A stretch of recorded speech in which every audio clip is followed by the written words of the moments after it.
कौन सा दुनिया का ऐसा मुल्क है जिसमें बहरान नहीं है। बात तो ये है कि पाकिस्तान को हम सब ने इन बहरानों से निकालना है, हमने इससे आगे जाना है। ये चीज़ें हर कौम के रास्ते में आती हैं और हमने उन रास्तों को अबूर करना है आइन के जरिए, पार्लिमान के जरिए। पीपल्स पार्टी और नून लीग ने आपस में क्या कुछ नहीं किया, किस हद तक इल्जामात एक दूसरे पर लगाए, नतीजा क्या निकला कि आखिरकार एक मेज पर बैठकर एक दूसरे से माफी मांगनी पड़ी, एक दूसरे से माजरत करनी पड़ी। हमने जो असूल तय किए हैं इस मुल्क में कायदे-ए-आज़म मोहम्मद अली जिन्ना से ही ये तय हो गया। फिर 1973 के आइन में ये वाज़ेह तौर पर लिख दिया गया है कि पार्लियामेंट जो है, जो कि अवाम के वोटों से बनती है, उसको ये इख्तियार हासिल है कि वो मुल्क के कवानीन और आइन तरतीब दे। अब आइन तरतीब पा चुका और मैं बड़े माजरत से, हमें बड़ा शौक है सबको ये कहने का कि मुल्क में बहरान है। बात यह है कि मुल्क में बहरान हर मुल्क में होते हैं। कौन सा दुनिया का ऐसा मुल्क है जिसमें बहरान नहीं है। बात तो ये है कि पाकिस्तान को हम सब ने इन बहरानों से निकालना है, हमने इससे आगे जाना है। ये चीज़ें हर कौम के रास्ते में आती हैं और हमने उन रास्तों को अबूर करना है आइन के जरिए, पार्लिमान के जरिए।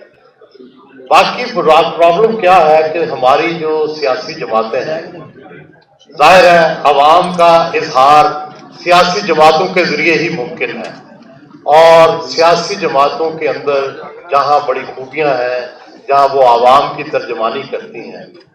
सिर्फ मसला ये है कि इनके अंदर एक दूसरे के खिलाफ गुस्सा, नफरत और एक दूसरे को मार गिराना, हटाने की जो जिबिल्लत है, उसमें कोई देर पा मसालियत कायम नहीं हो पा सकती, कोई वफामत नहीं हो पाती।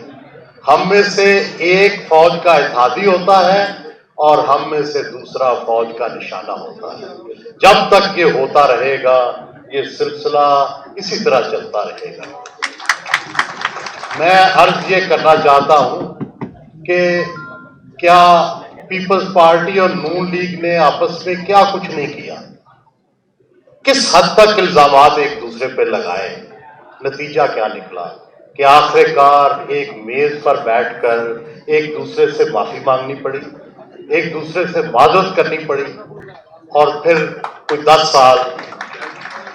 साल जो है फिर आपको कुछ सुकून के मिल गए। अब यही मामला तहरीक इंसाफ के साथ है। जब आपका चार्टर ऑफ डेमोक्रेसी तय हो गया तो आपने इक्तदार की इस मुल्क में जो चूल्हे थी वो हिला दी, सियासतदान जीत गए और ताकत के हाथी हार गए। जब हाथी हार गए तो उन्होंने एक नया बदर उतारा जो कि पुराने बदरों पर किसी तरह सबकत दे है और यही हुआ कि वो जो उस वक्त की जो अवाम थी वो भी उस बयानिए में आ गई और उस वक्त की मुक्तदरा जो 19 जनरल पाशा से लेके और जनरल जहीर तक और जनरल फैज तक इस बात पे कन्विंस थी, इस बात पर वो कन्विंस थे कि हमने इन दोनों जमातों को फारिग करना है। चुनाचे वो तीसरी जमात जो है उसको सपोर्ट भी किया गया, मीडिया के अंदर भी अगर किसी ने उसकी मुखालफत की उसको भी सजा दी गई, मीडिया हाउसेस बंद कर दिए गए। और मुझे शिकायत है अवाम से भी, सियासी पार्टियों से भी कि आप सब अकेले अकेले मार खाते हैं। पहले आपकी बारी थी, कभी हमारी बारी थी, कभी उनकी बारी थी, आप कोई किसी का साथ नहीं देते। जब मीडिया हाउसेस बंद कर रहे थे तो उस वक्त आप भी मुक्तदरा के साथ बन गए थे। बड़ी मैं माजरत से ये अर्ज करता हूं, अगर इसी तरह चलता रहा तो माशाल्लाह हम सब मार खा खा के मर जाएंगे और इस मुल्क में वही निजाम चलता रहेगा।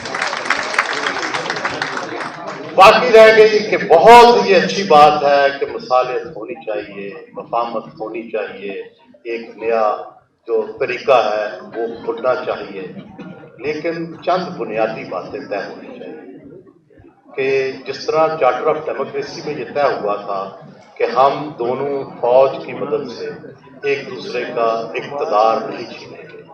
یہ بھی طے ہونا چاہیے کہ آج کے بعد کوئی اسلام آباد کی طرف لانگ مارچ نہیں کرے گا، کسی کو یہ اجازت نہیں ہوگی کہ وہ حکومت جو ہے اس کو جا کے بالکل سیز کر دے۔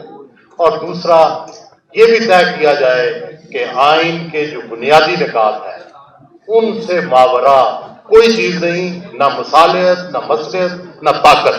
اور جب بھی آئین کو کوئی چھیڑے گا تو سب آپ اکٹھے ہوں گے۔ اور یاد رکھیں کہ پولیٹیکل کلاس کی جو آپس کی لڑائیاں ہیں اسی کی وجہ سے پاور زیڈ بھی ہمیشہ طاقتور ہوئے ہیں، اور یہ جب تک آپ پولیٹیکل کلاس آپس میں کوئی ریکنسیلیشن نہیں کرے گی یہ طاقت ان کے ہاتھوں میں رہے گی۔ یہ ٹھیک ہے کہ فی الوقت آپ کو کچھ اس میں سے بوٹی مل جائے گی، کچھ نہ کچھ مل جائے گا، لیکن مکمل اختیار، مکمل طاقت یہ کبھی نہیں ملے گی۔ یہ آپ کا فیصلہ ہے کہ آپ نے صرف تھوڑی سی خوراک پہ زندہ رہنا ہے یا مکمل خوراک لینی ہے، پھر عوام کے ساتھ مکمل خود مختاری کی حکومت کی کوشش کریں۔